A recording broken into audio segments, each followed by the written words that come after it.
सम्राट Ashok the great Maurya साम्राज्य 322 से 185 बीसी के तीसरे राजा थे, जो युद्ध के अपने त्याग, धम्म की अवधारणा के विकास और बौद्ध धर्म के प्रचार के रूप में जाने जाते थे। इसके साथ ही अखिल भारतीय राजनीतिक इकाई का उनका प्रभावी शासनकाल रहा। सम्राट अशोक के अनुसार मौर्य साम्राज्य आधुनिक भारतीय ईरान से भारतीय उपमहाद्वीप के लगभग पूरे क्षेत्र तक फैली हुई थी। सम्राट अशोक को चंद्रगुप्त के अधीन काम करने वाले प्रधानमंत्री चाणक्य, जिसे कौटिल्य और विष्णुगुप्त के नाम से भी जाना जाता है। सम्राट अशोक का अर्थ है बिना दुख के, जो उनके दिए गए नाम की सबसे अधिक संभावना थी। उनका जन्म 304 बीसी में पाटलिपुत्र में हुआ था। उनके पिता और माता का नाम बिंदुसार एवं सुभद्रांगी था। उनके बारे में कहा जाता है कि वे अपने शासनकाल में विशेष रूप से निर्मम थे, जब तक कि उन्होंने कलिंग साम्राज्य के खिलाफ अभियान नहीं चलाया। 2 बीसी, जिसके परिणामस्वरूप ऐसी नरसंहार, विनाश और मृत्यु हुई कि सम्राट अशोक ने युद्ध का त्याग किया और समय के साथ बौद्ध धर्म में परिवर्तित हो गया। अपने आप को धम्म की अवधारणा में उदाहरण के रूप में शांति के लिए समर्पित कर दिया। सम्राट अशोक की मृत्यु 238 बीसी हुई थी। हालांकि सम्राट अशोका का नाम पुराणों, राजाओं, नायकों, किंवदंतियों और देवताओं से संबंधित भारत का विश्वकोश साहित्य में दिखाई देता है, लेकिन उसके जीवन के बारे में कोई जानकारी नहीं दी गई है। कलिंग अभियान के बाद उनकी युवावस्था, सत्ता में वृद्धि और हिंसा का त्याग बौद्ध स्रोतों से प्राप्त होता है, जिन्हें कई मायनों में ऐतिहासिक से अधिक पौराणिक माना जाता है। उनकी जन्मतिथि अज्ञात है और कहा जाता है कि वह अपने पिता बिंदुसार के 100 पुत्रों में से एक थे। उनकी माता का नाम एक पाठ में सुभद्रांगी के रूप में दिया गया है। बिंदुसार के 100 पुत्रों की कहानी को अधिकांश विद्वानों ने खारिज कर दिया है, जो मानते हैं कि सम्राट अशोक 4 में से दूसरा पुत्र था। उनके बड़े भाई सुसीमा वारिस स्पष्ट और ताज राजकुमार थे और सम्राट अशोक की कभी भी सत्ता संभालने की संभावना इतनी कम और यहाँ तक कि पतली थी, क्योंकि उनके पिता ने उन्हें नापसंद किया था।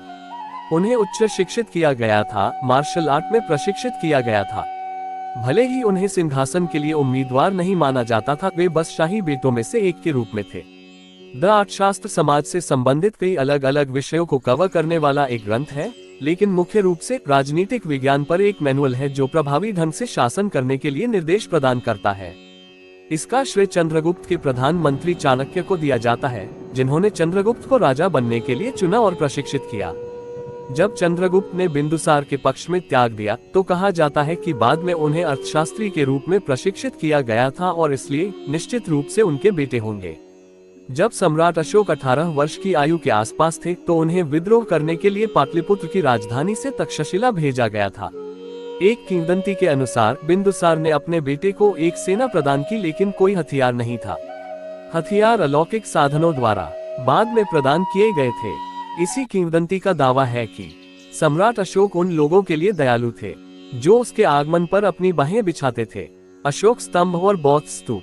अशोक महान ने जहां जहां भी अपना साम्राज्य स्थापित किया, वहां वहां अशोक स्तंभ बनवाए। उनके हजारों स्तंभों को मध्यकाल के मुस्लिमों ने ध्वस्त कर दिया।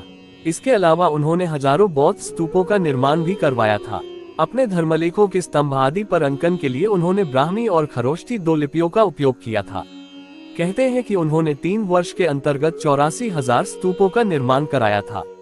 कलिंग युद्ध का इतिहास। भारतीय इतिहास में कलिंग के युद्ध का एक प्रमुख स्थान है। इस युद्ध में सबसे ज्यादा खून खराबा हुआ था।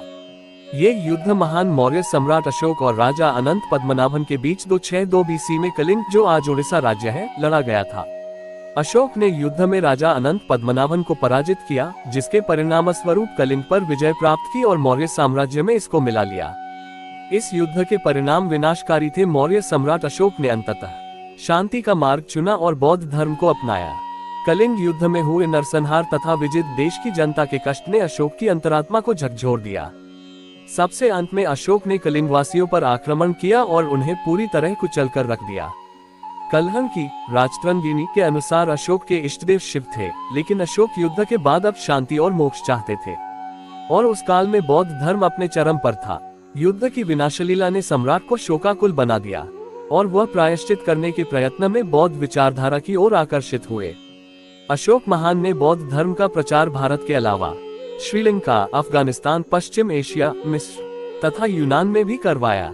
सम्राट अशोक का निधन 232 बीसी हुआ था, लेकिन उनका निधन कहाँ और कैसे हुआ ये बता पाना थोड़ा मुश्किल है। तिब्बती परंपरा के अनुसार उसका देहावसान तक्षशिला में हुआ। उनके एक शिलालेख के अनुसार अशोक का अंतिम कार्य भिक्षु संघ में फूट डालने की निंदा करना था। संभवतः ये घटना बौद्धों की तीसरी संगीति के बाद की है। सिंगली इतिहास ग्रंथों के अनुसार तीसरी संगीति अशोक के राज्यकाल में पाटलिपुत्र में हुई थी। सम्राट अशोक कौन से वंश के थे? मौर्य राजवंश। सम्राट अशोक की मृत्यु कहाँ हुई? 232 ईसा पूर्व,